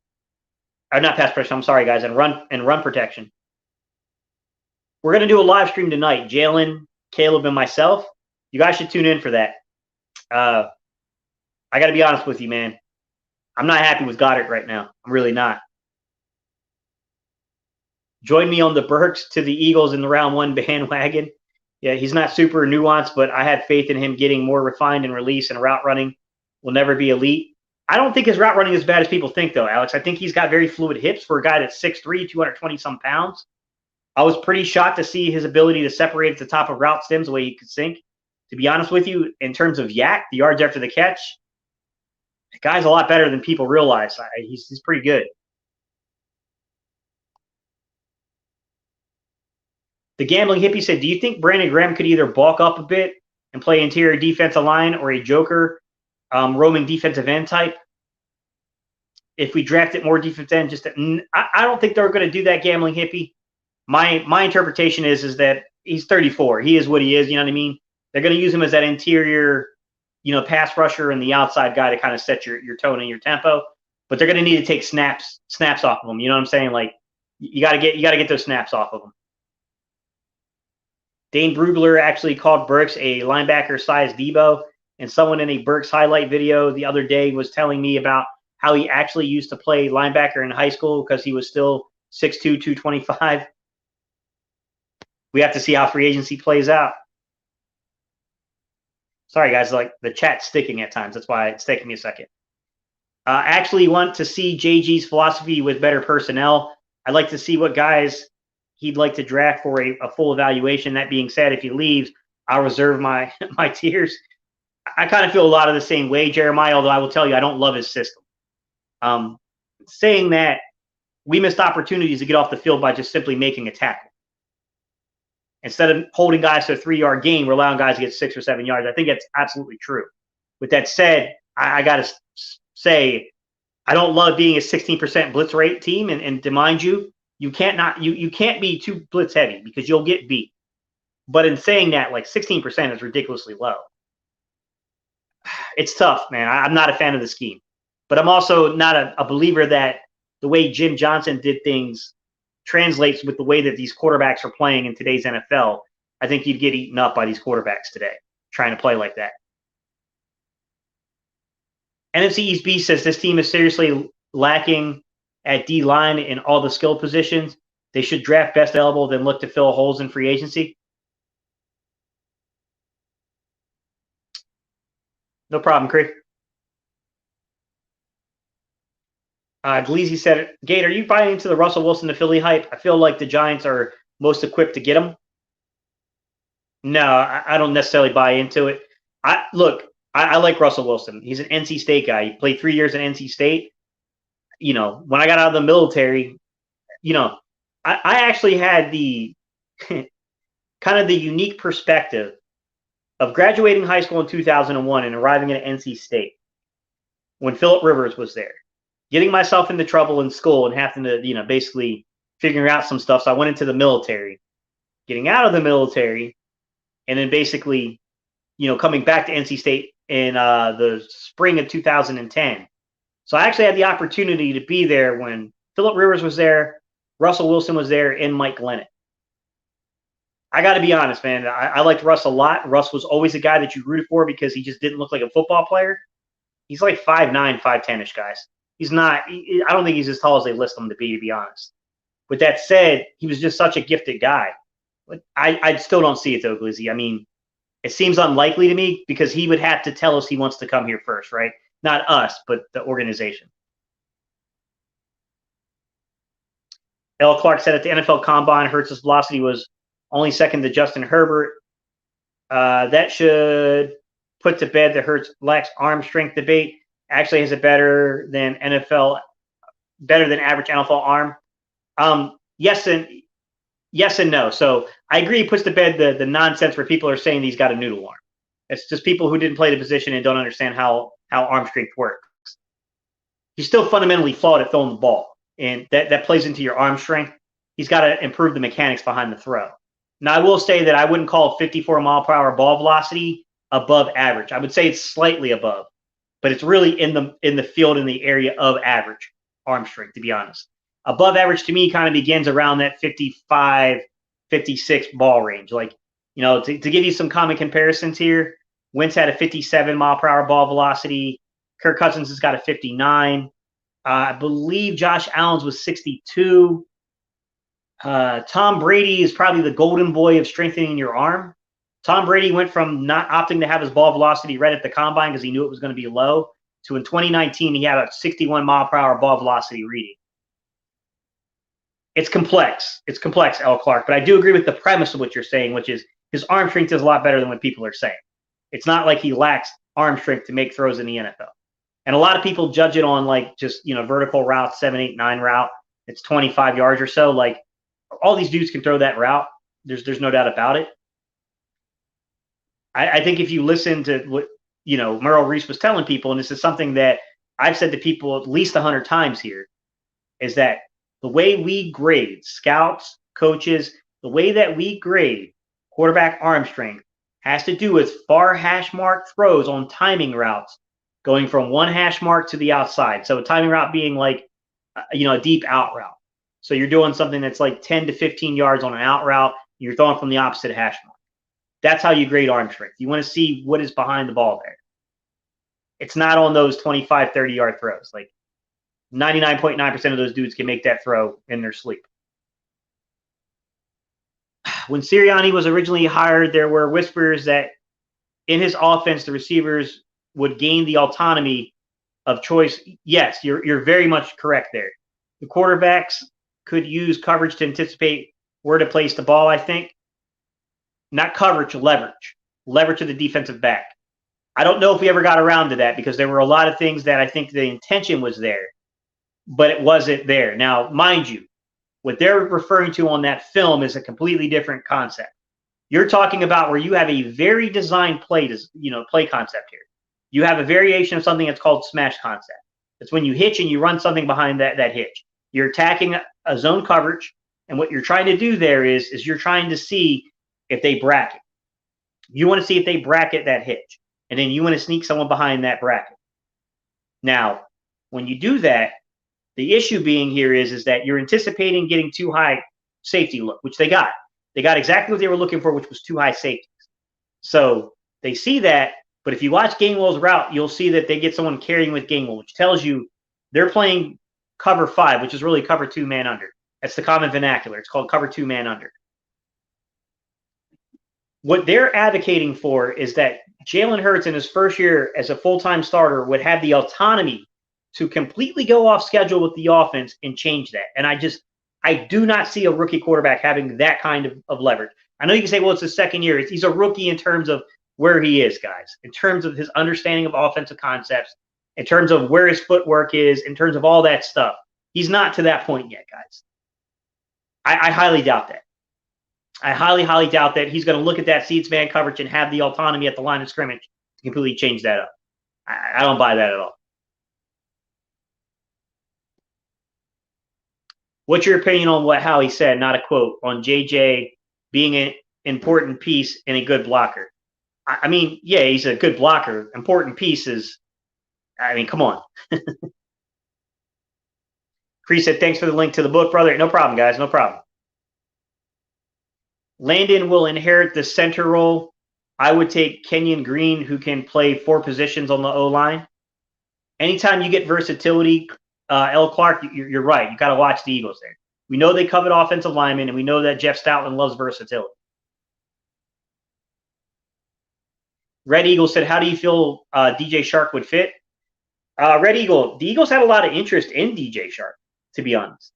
They were really in on him in the 2018 draft. I don't know why it didn't work out or what the situation was.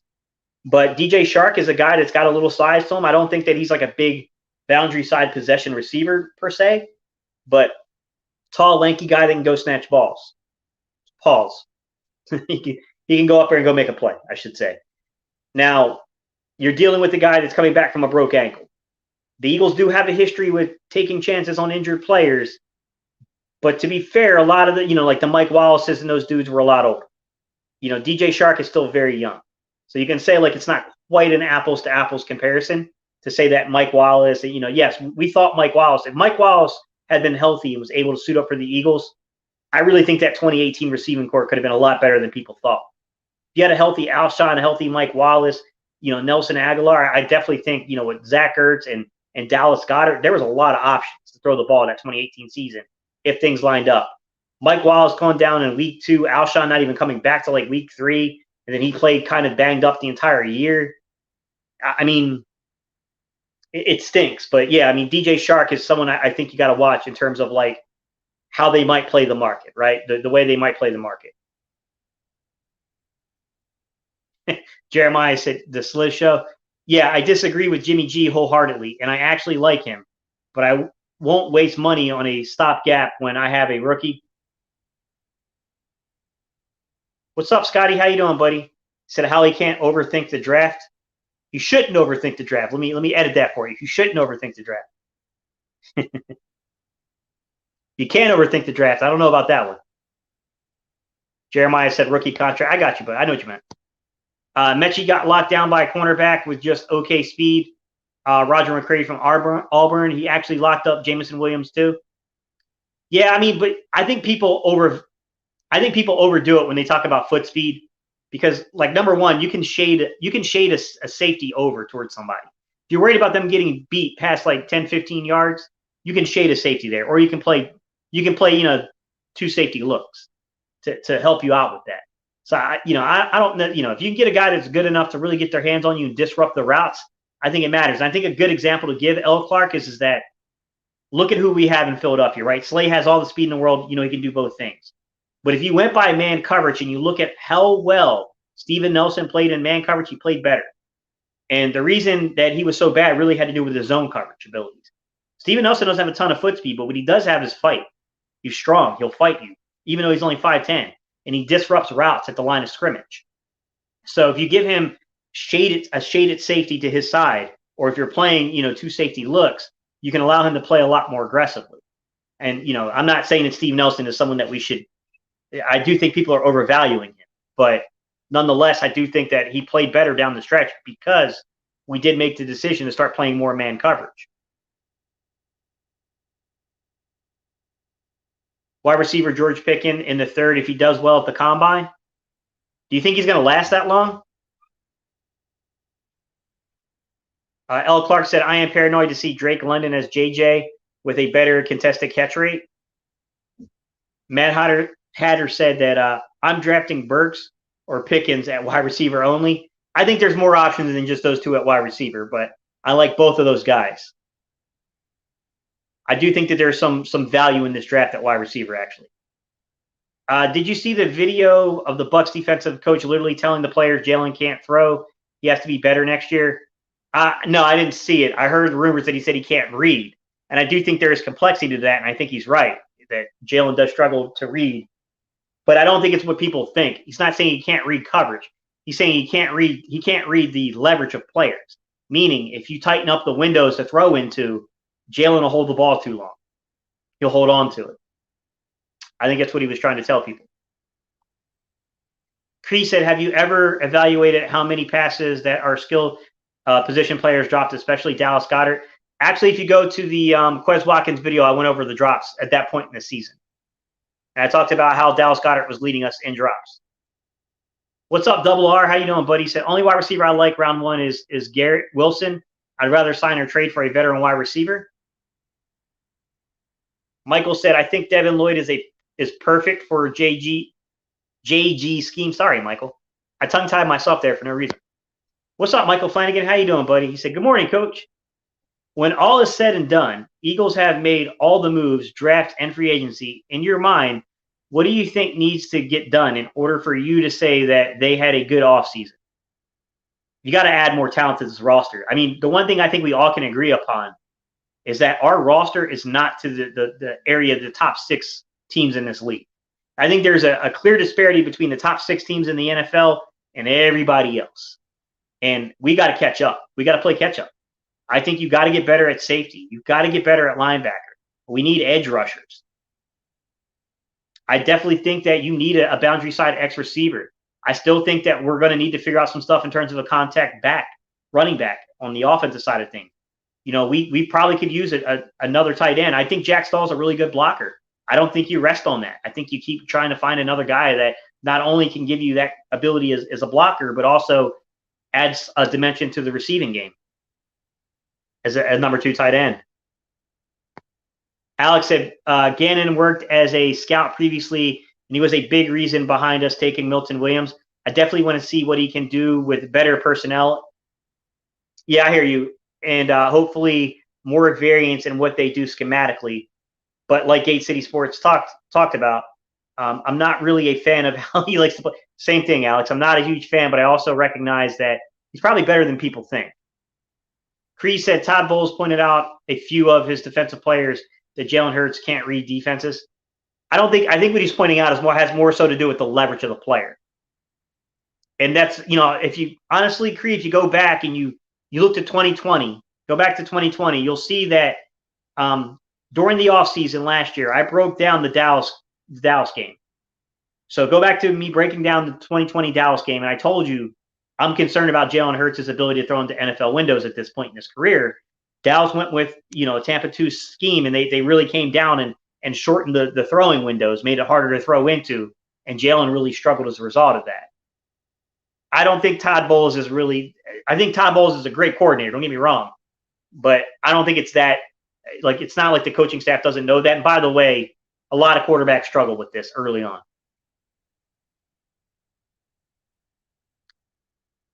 Yeah, exactly, Todd.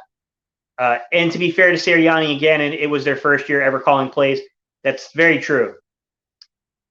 Cree said, is Hurts using his back leg to throw, or is he depending purely on his arm?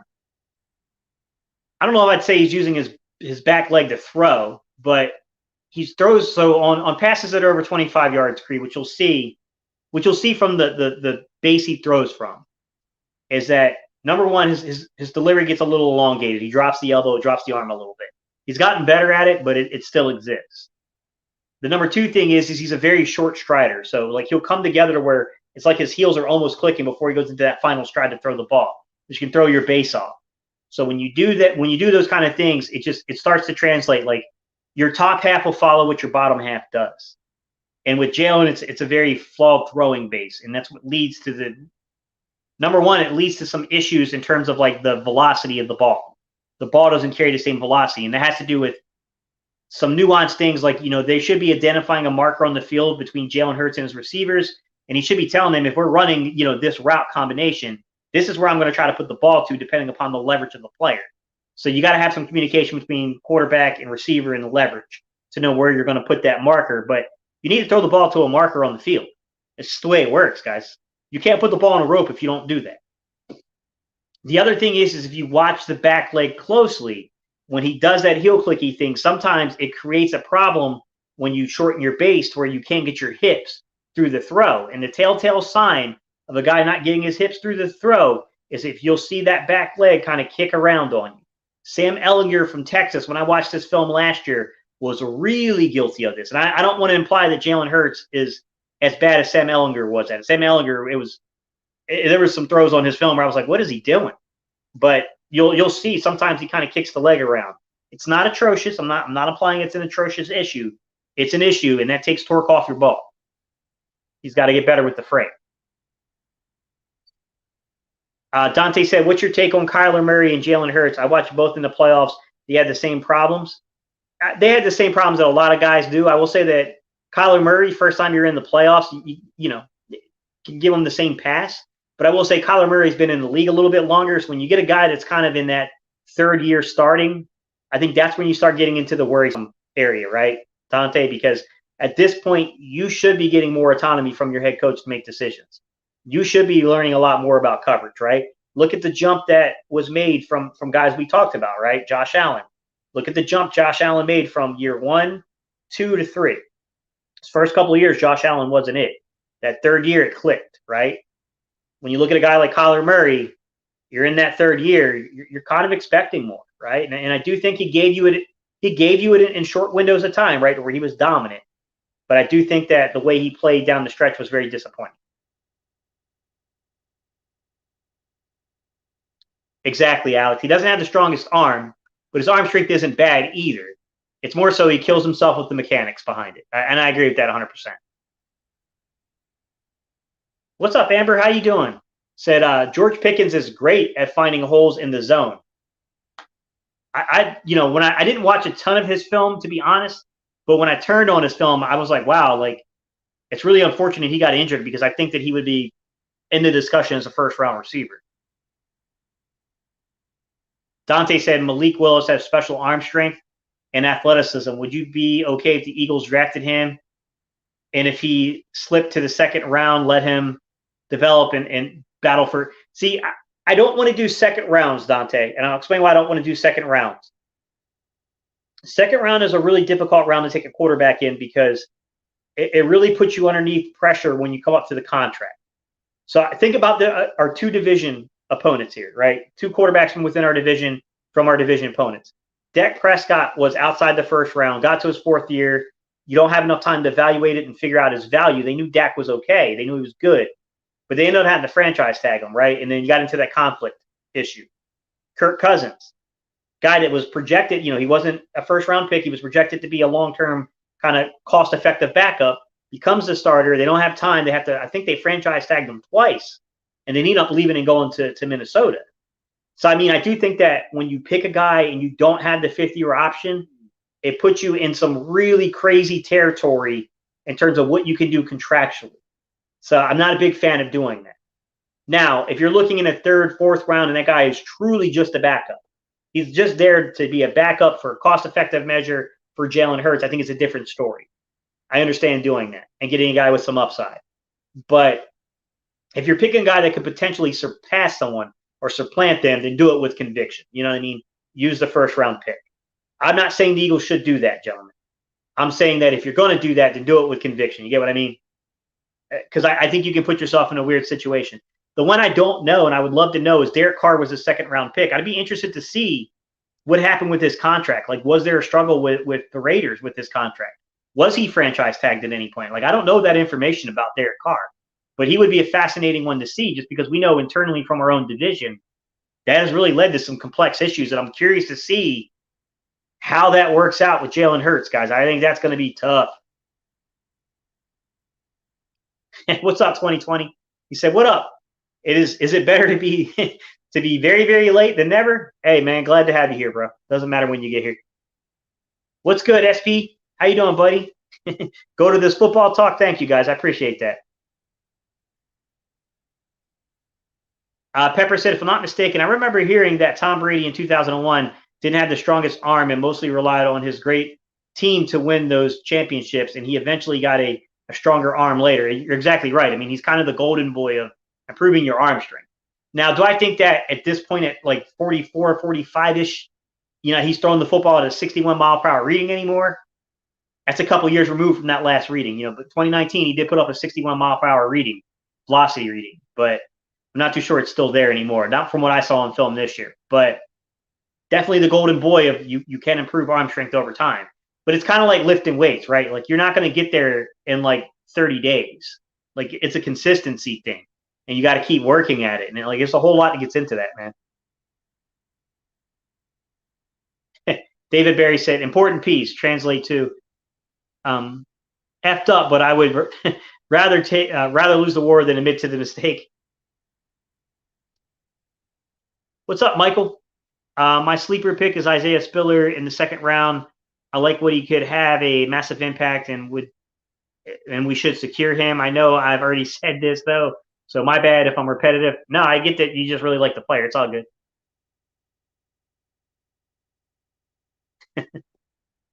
NFC East B said that's 2 for Kenyon Green. He's a pro-ready guard that looks ready for work. Mulata, Green, Dickerson. Oh my God. I do remember Hurts throwing a 52-yard bomb to Quez week 1, and if Hurts can improve his mechanics, perhaps he can get Carson Wentz arm strength. I don't know if, like, he's not that far off of Wentz. We're talking 3 mile per hour velocity, which I guess in fairness is actually quite substantial, but I don't think he has to be that. You know what I mean, Pepper? I don't think he needs to be that. I think he just needs to be himself, and he needs to clear up the mechanics of it. Spiller has nice feet.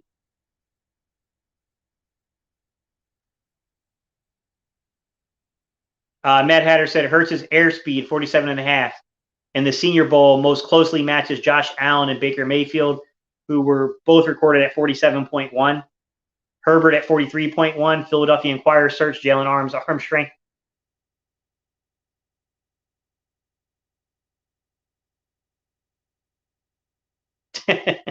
What, you guys deleting each other? Is Gannon from Monty Kiffin's tree? He likes to play a lot of cover too in his scheme. He just is not aggressive enough to me.